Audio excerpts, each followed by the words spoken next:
Okay, guys. So that last episode, it started off bland, and then it just got worse and worse.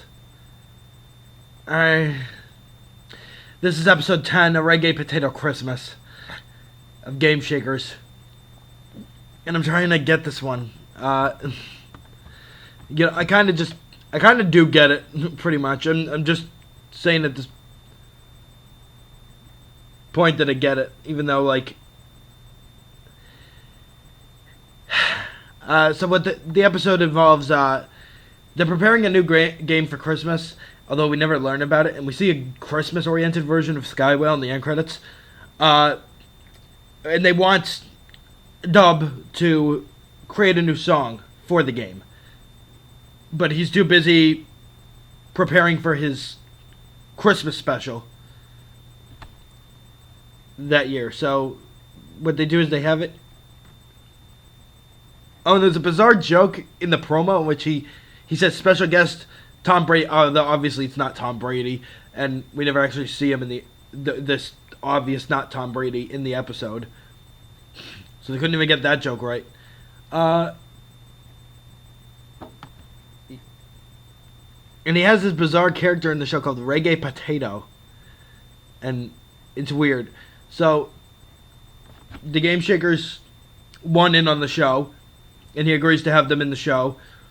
And actually, he produces one of the funny gags in this episode, in which, no, actually, there's an earlier point where, like, he says to the stage manager, the stage manager asks, is one of these your kid? And he goes, can you guess which one?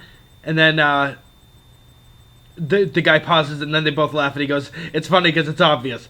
Actually, I'm not sure that gag was funny, but it was just, it was a little clever, I say, because, like, it's obvious which one, because his son is black, is pretty much what they're saying there. And, I'm kind of, watching this episode, I'm kind of understanding why, I'm kind of having trouble figuring out why, Pie Guy Rules, when they decided to do the bottom of the bakery for Christmas Danger from Henry Danger, how come he chose that episode and not this one? I guess maybe because just this one was clearly so, like, in outer space, while at the same time Christmas Danger was trying to have some semblance of real world logic that was lost in just how inane it was. Which, yeah, it was inane. I didn't take as much umbrage to it as Pie Guy Rules did, but I still get, like, yeah, this is not smart writing. And they have this bizarre moment where, like, where, like, the stage manager says, we gotta cancel the show, and yeah, I can see why Pie Guy thinks that laugh track, the audience track, is obnoxious, because, like, you hear them in the background go, oh. So, yeah, they sit and we get a very bizarre gag where, what's her name? Kenzie is doing this exercise that's supposed to help her relax when she's nervous before a show, in which I'm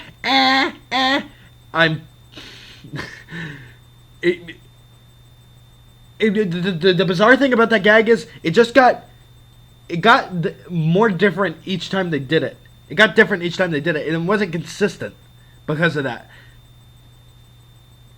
So what happens is they're watching the show, and yeah, they're obviously singing public domain Christmas songs that, hey, you don't have to worry about, like, violating any rights on these ones, because anyone can sing them at any moment in time. Deck the halls with balls of hot. See, I just did it right there.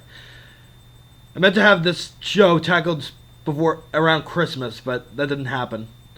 I meant to, and I'd probably be up to date right now, up to speed with the show if that was the case. So, and we do get another funny gag in the episode where earlier on, Hudson asks Dub, how much do we get paid for being in the show? And he goes, you get paid nothing! And he said, you do it for free. And then, like, he goes, deal, and shakes his hand, and then Dub stands there confused, and Babe goes, way to negotiate. That got a snicker out of me, I gotta admit. And then there's also this moment where the Well, let me continue the plot of the episode first. So then there's a moment where uh, so what happens in the episode is they're filming this special. Are they filming this live? Because the inane logic is kind of being lost on me here. So they're filming the show and they're using some pyrotechnics, and then this special hair gel that Dub has in his hair catches on fire. So his hair pretty much catches on fire. Yeah, they went there. They went the Michael Jackson route. And it wouldn't be so bad if, like, because his hair was ruined, he had to stay out for the rest of the show and they had to take over. But instead, they have him running around like a crazed madman throughout the episode because his hair is still on fire. I don't think his hair, no matter what kind of gel he had in his hair, it would not continue to be on fire and not damage his skin or burn him in any way. So just because I was recently watching the fourth episode of the sixth season of Shameless, and they have spoiler alert for those who don't watch Shameless or who do watch Shameless and are not at that point. There's a moment where a character accidentally sets themselves on fire, and the fire spreads gradually and then very quickly.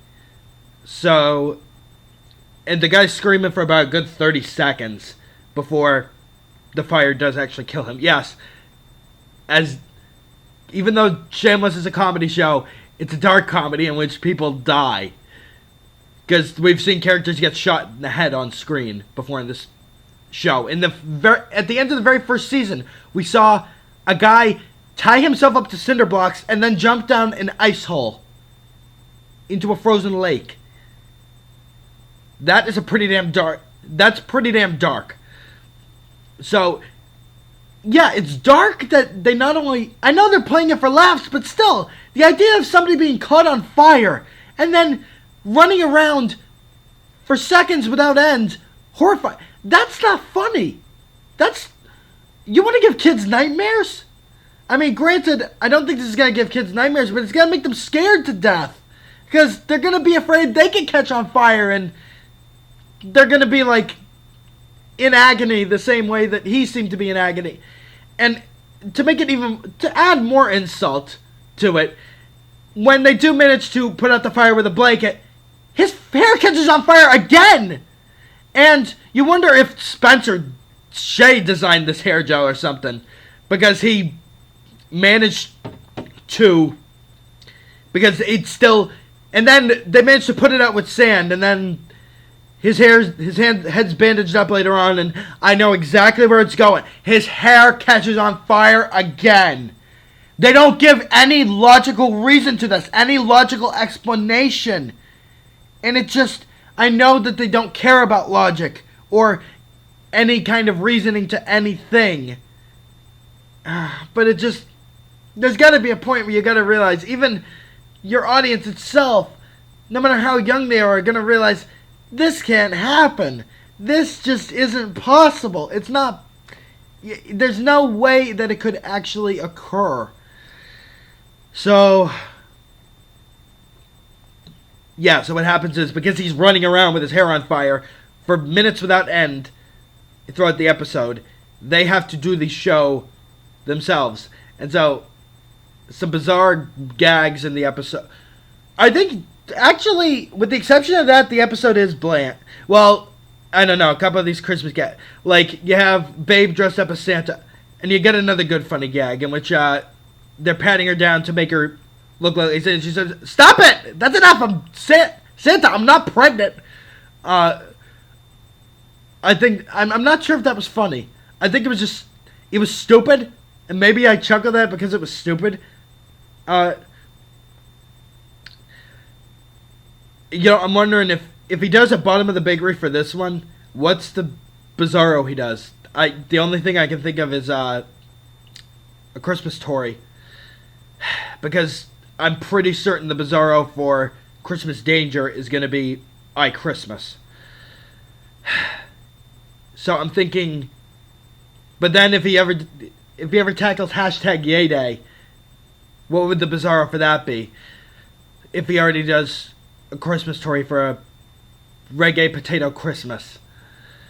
yeah, so he has this gag where yeah, so this gag in this show has Babe dressed up as Santa, and Kenzie and Trip are her elves, and are his elves, because she's supposed to be Santa, and she goes as Santa. I'm not delivering the presents for Christmas this year because I don't feel like it. Wow, that is fuck that shit. That's all I have to say about that. Fuck that shit. That you would be so callous to treat Santa that way in a Christmas special. And so they call in Reggae Potato to replace him, because actually you do kind of get an interesting gag in that it's funny because like he's dancing to, so Hudson has to fill in as Reggae Potato, and there's this bizarre gag where I admit he actually does okay, because it's kind of offensive that he's speaking with a reggae accent. The idea of Reggae Potato itself is offensive, but at the same time, wow, this episode actually has a lot of racially insensitive jokes in it, and they're subtle, but at the same time they leave an impression. So we have Hudson as Reggae Potato. He's dancing, and there's a reggae drummer right next to him playing the music, and you get, this is an amusing gag. You have he picks up when his phone rings, which is a potato phone, just a potato. He picks up a little remote and he hits the pause button, and the reggae drummer stops in place, like frozen like a statue, and he doesn't flinch at all. He remains pretty still like that. He just like, do not adjust your buffer because I'm not actually frozen.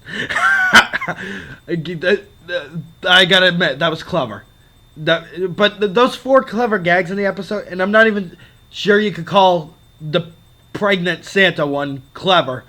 It's just, yeah. And then the second time they put out Dub's hair in the fire, you have everybody like tip him upside down and douse him in the sand that way, and that seems to work.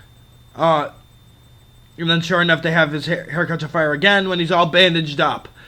And then you have them put him in a box, a Christmas box, and then while everybody's still like singing, like kind of in a like panicked state, they Bunny and Ruthless are spraying him with fire extinguishers, and that's how the episode ends. Yeah, this episode wasn't good. I mean, I don't know if I could call it as insane as something like, as episodes like Scared Triplets and Trip Steals the Jet, but at the same time, I was thinking this episode was going to be bland and just meh in the same way that Lost on the Subway was, or Lost in the Subway was, but yeah, Lost on the Subway. But it wasn't even that, because like it had offensive jokes, and it was like inanely dumb. It wasn't making any effort at all to be smart, which seriously, Lost on the Subway must have been a fluke, because they managed to make an episode that was just lukewarm, pretty much. It wasn't good, but at the same time, it was not offensively bad in any way, shape, or form. And I'm gonna kind of be Lost on the Subway. I'm gonna keep using that as a reference point, because yeah, that's the best this show's done so far. Which maybe Skywhale could be considered the second best thing it's done, but that's not saying much, because Skywhale wasn't good. Yeah, episodes like, yeah, Tiny Pickles was utterly ridiculous. And yeah, to say that this is yeah, say that this is a good Christmas special, you don't know what a good Christmas special is, because you say this is a good Christmas special. You probably loved Christmas with the Cranks. And with that, catch you guys on the flip side.